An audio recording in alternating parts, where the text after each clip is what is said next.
So, thanks for joining in, guys. My name's Sim, aka the Highlander. Showing off a couple of things I wanted to share with you. This ball set here, the DYNASPHERE Platinum set. They also do come in gold, silver, bronze and tungsten, I believe. But we're specifically going to look at the Platinum set. This is a nice unboxing video on behalf of Championship Fabric Billiards. They've been kind enough to send me a set and to take a more in-depth kind of technical look at what this is all about. So, let's have a look. Ooh. So straight out of the box, you're hit by two templates. Template number one, this is a 9-ball template. You can kind of see it's a little bit more flimsy, a little bit more paper thin on one side. Kind of looks like the turtle rack in my opinion, but it's got a bit more of a sort of shine to it, which means it should probably last a little bit more, it should be a bit more hard wearing, should last a little bit longer. It's specifically for 9-ball. It's a shame they didn't do a 10-ball one. I would have liked to have seen that, just as a 10-ball enthusiast myself. Looking at this one, this is the 15-ball rack, specifically for 8-ball. So they have kind of geared it towards 8-ball and 9-ball. Although, with that kind of section there, you might be able to plant the 10-ball rack in there as well, if you do want to use a slightly bigger rack.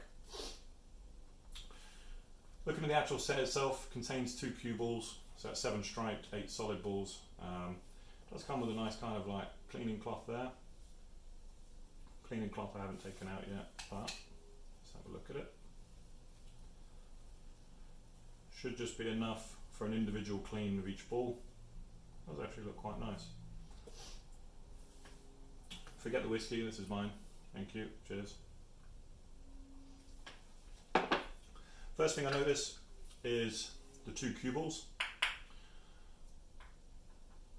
Both you can kind of see as a nice, really high sheen finish on that. Try and bring it a little bit closer. You can kind of just see on there. Obviously I'm not in front of the camera, so I apologise. This kind of little propeller design. Now they're calling it it's called a blue rotor. Rotor being, it's basically for increased feedback on spin. So whether you're a player, whether you're spectating, you should be able to see what spin the person is implied on the ball. And you can see that's uniform throughout this on the rotor design that they have here. I personally like it. It takes a little bit of getting used to. As everyone knows, RMF, they absolutely dominate the market, so it's nice to see a competitor come in that's different from the Cyclop balls, where the colouring for me was slightly off. I think they've got the colours on this one bang on. The reason being, I always used to get confused between the 6 and 7. Those are my 2 kind of balls I hated. And you can see on this one, they've made the 6 a kind of grey colour. It's quite nice in that respect. I know that I'll never get them messed up again. The colours for me, they're a lot more generic to what I'm used to. So playing with like the TV Cup set that RMF produced, I thought the Pro Cup TV balls were the best ones that were kind of out there at this time. I know they've recently come out, obviously the Duramyth, but these ones, I think this more lilac-y colour, that will sit better for me on TV because it's slightly easier to see. The only thing I'm concerned about is obviously they've made the 8-ball a full solid black. See there's kind of like solid black in the middle as well on both sides. I would have preferred it to a bit more uniform. I don't think it needed to be separated from the rest of the balls. You know, I understand that the 8-ball in a lot of games is a money ball and it's a widely played game. But if you're going to do that, why wouldn't you do that with the 9 and 10 as well? Just an observation, you know, just my honest opinion. Other than that, the set, they actually look very highly polished. For sure, they're going to be nice and easy to clean up every now and again as well. You can kind of see there just with a few, you know, normal fingerprints. Doesn't look like it's spotting. So with that, the process that they go through, there is I understand there's a 23-day process that goes into making the full set.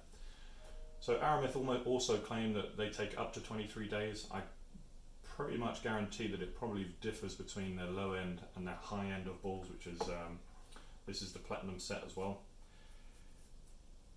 They've also got, I believe, a 49 step. Let me just quickly check that. Yeah, there's 49 individual steps that they take in curating and curing the ball. If any imperfections come up, then they do obviously take them away. There's 54 different tests to ensure that they get to this high quality before they go out of the factory, which I like. I can't really do too much of a comparison. All I will say is that the Aramith, they have 13 steps. So if you were going to say that the the Dynaspheres do actually take they probably have at least 3.5 times more sort of perfection steps than what Aramith currently go through. That would probably be the only comparison that I'd do to that at this point in time. Like I say, I do love that it comes with 2 balls. For this one, if I do want to just take a practice ball with me, I would love to take that through. You can have that and you can take that away. This one, I've got my lucky eagle eye strapped onto this myth leather case. As everyone knows, I'm kind of just upgrading on that side, so love how the case came out. Big shout out to myth leather out there. Any other questions you've got, guys, I'd be more than welcome to answer them in the chat. As you know, I'm a bit more sort of geared up towards the technical side of understanding how the balls react. In the next video, I will look at, I'll put them out on a table, we'll do some strike tests and probably do some spin tests with them as well. Because looking at this, I'm just trying to see how the spin is going to actually look. And I do think that it's definitely geared up towards kind of a better viewing experience on TV. The colours and the selection for me, definitely the best part about it. And I'm actually just going to cue this up as well, actually, just while we're here and we're looking at these. So you can see this one, this is the Hyperion ball. On this side it has the diamond and the dot. This was the standard Aramith, the Super Pro Cup ball that they have. Personally, I love these. These are what I kind of started playing with. I do prefer them because they do make it a lot easier to sight. And obviously, it's the ones we're all used to seeing on TV. So I do think the Cyclop have improved with the Hyperion ball because it's far less opaque, and that means that the sides of the ball, when I was sighting it, I could almost feel, it felt like I could see through the side of the ball, if that makes sense. But I do believe they've eliminated both of that with the use of this propeller design. I do like the softer blue, it's not as harsh on the eye. And I'm keen to see, you know, it's very much similar spacing to what the red dot system had on it as well. A little bit darker in coloration, which, you know, doesn't bother me too much. The real key in it is knowing that I always found the red dot to be slightly heavier than the previous single blue dot or the single red dot that was out with Aramith as well. So I don't have some scales, but I'd be interested to see what the hit feels like in comparison. And again, in the next video, I'll do 3 shots with each 3 balls, and then hopefully we can look at, you know, something that that shows up as a kind of unique difference, if you like. Anyway, that's been my video, guys. I would love to see a carry set actually. If there's anyone out there that wants to, you know, build, I know Aramith, they have their own little carry case, but necessarily I don't want to carry all 15 balls all the time. So I'm wondering, is there anywhere out there that would just carry 9 or 10 balls at a time? Something that you could carry to practice, you know, similar to the cases that are out there at the minute. But maybe someone wants to jump on that. Anyway, thanks for tuning in. I'll speak to you guys later. Thanks very much.